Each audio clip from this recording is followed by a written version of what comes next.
Hey, this is Boehm. I'm going to show you how to put on the narrow windrow kit on a couple John Deere combines. This first one is the 9660. After we do the 9660, we'll take these panels over to the S series and I'll show you how to put them on the S680 or the S series combines. On the 9660, we've got the first thing we did is we raised up the chopper, and then we're going to take off the chopper drive belt.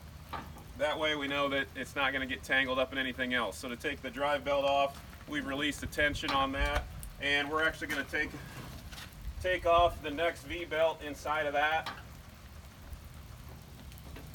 Once we get that next V-belt off, we can slide the chopper belt out and off, and then go ahead and just install that. And all we've got to do is just pull up on that tensioner pulley.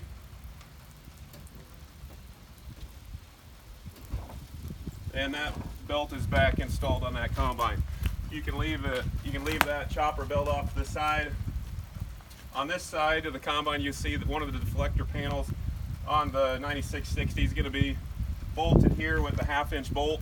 This is an existing hole that's already in the side of your combine, and one bolt keeps that panel in place. We've had these panel systems for 3 years, and we've been running them no problem with the 9660 and also the S680. On the other side, I'll show you where the other panel's at.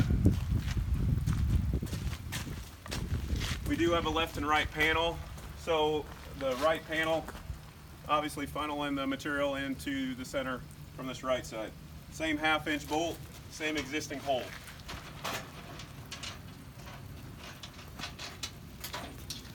Take those off.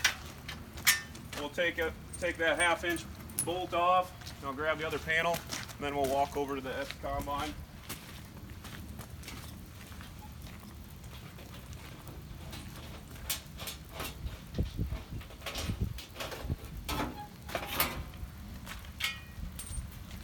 So the panel that's on the driver's side of the 9660 will actually be mounted on the passenger side of the S680.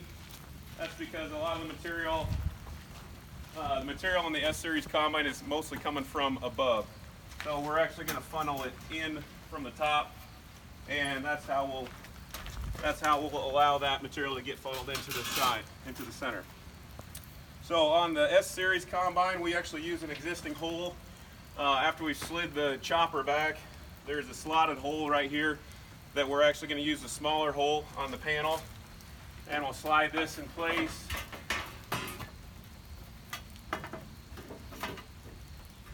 Hold on to that bolt, and you'll have a lock nut to hold this deflector panel in place. So the deflector panels on the S series are going to funnel the material in, because a lot of material is coming down from above. It's not shaking back like the 9660. So the other panel goes on the other side. Same way, we use that same slotted existing hole that's there.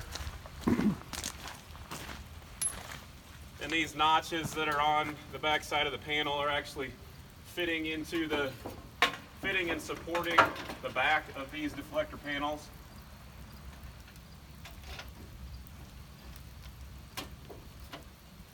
And that gives it a lot of that extra strength on the back side of the panel. It's actually resting on those cutouts.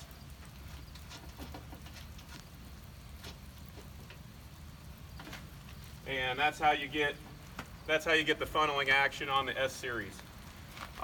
These do not have they do have a drive belt, but they actually have just a pull knob that you can disconnect the drive to the chopper, so it's a little easier. You don't have to take any of the belts off. We're actually just using this knob to put it into the neutral position, so our drive for the chopper is disconnected. Don't need to be running the chopper, obviously. We've got that up and out of the way. We're going to funnel this material into a windrow that we can actually bale, let it dry for a couple days and bale it. Or if you wanted to make some wet shuck bales for inline wrapping or things like that, you can also do that based on what your operation is.